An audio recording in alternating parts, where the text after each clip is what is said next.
My favorite place to read and write is anywhere in my house. Sometimes that's in bed on my phone, sometimes sitting at the kitchen counter. Right here in my room, my bedroom, because I live in a large family and it's quite tough to have some alone time, to have privacy. Whenever I'm in my bedroom and the door is closed, obviously they know that I'm not to be disturbed, and I have the peace of mind to read and write and create. It's two different answers. So my favorite places to read are during the day or on the weekends. I sit on my couch. I have cats that lounge around me. But also at night, I always read before I go to bed in bed. When I'm writing, my favorite places are actually here in my office behind me, and then also actually at my dining room table. It gets the most natural light in my house. My favorite book series growing up was Harry Potter. Yeah. It was my first foray into the world of magic. I remember my friends and I would cut twigs off of trees to make wands for ourselves, and then we'll cast spells pretending to be wizards and witches. Animorphs by K.A. Applegate. I still remember waiting on pins and needles every month for those books to come out, and I would gobble them down in a couple hours. I had no sense of delayed gratification or spreading out my reading experience, and so about a day after it came out, I was waiting for the next one. The Naruto manga and anime series. I love the underdog story, the examination of themes like war and peace, the way it portrayed things beyond absolutes. Because that's how our world is, isn't it? Very, very muddled and gray. A buzzword which I like to use and definitely overuse would be wondrous. Lately, I've been saying 2022 is the year of positivity way too often. Mostly in things like social media, probably both the word what. So when you hear or read something ridiculous, just writing what, or I just, I just can't, or anything like that. A character I strongly relate to is Kiriyama Rei from a manga called March Comes in Like a Lion, or Sangatsu no Lion. Rei is a 17-year-old professional shogi player who many think is a prodigy. He deals with a lot of personal struggles, and you learn it's not just a matter of talent, but a whole lot of hard work that has got him to where he is. And I identify with that. Probably an entire cast of characters, and that is the main character group of the novel The Shakespeare Requirement.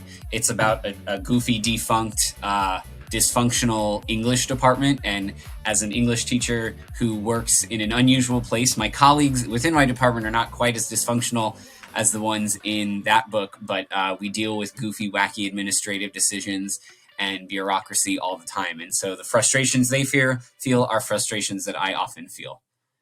Laszlo from Laini Taylor's Strange the Dreamer. He is, like me, a dreamer in that he refuses to see the world, take the world at face value. He believes that there's much more to the world than meets the eye. He believes that there's somewhere magical, somewhere filled with wonder, somewhere filled with unexplained happenings, and he believes so strongly that he eventually gets to go there.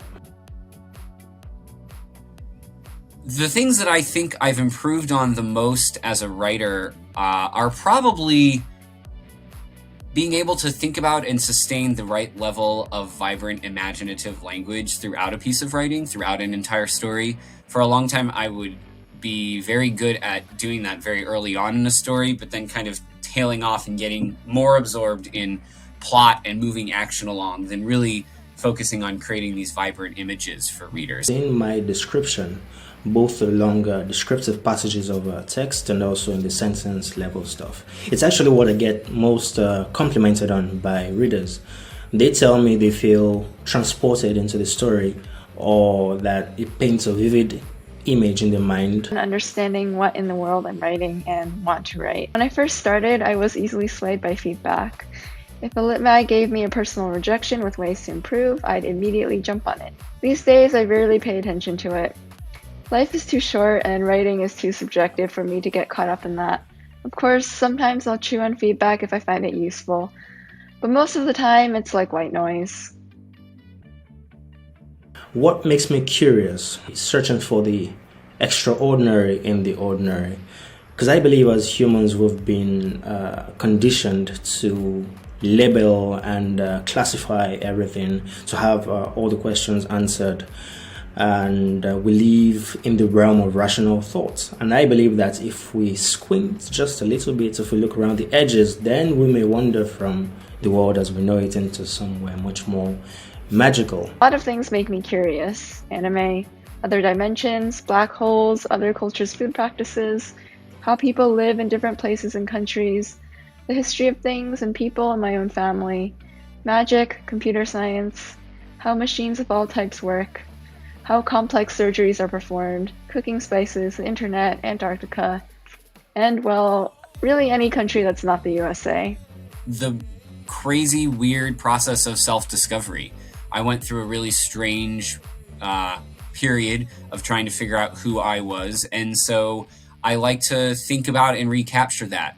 Another thing, I write primarily sort of weird or surrealist fiction, and I'm always kind of interested in coming up with some very bizarre or strange premise and then figuring out as a writer, how do I make some kind of meaning out of that? It's almost a puzzle for me. So what would be significant about something very strange or surreal happening in the world? And how do I make that meaningful for both the characters in the story and for readers who are reading?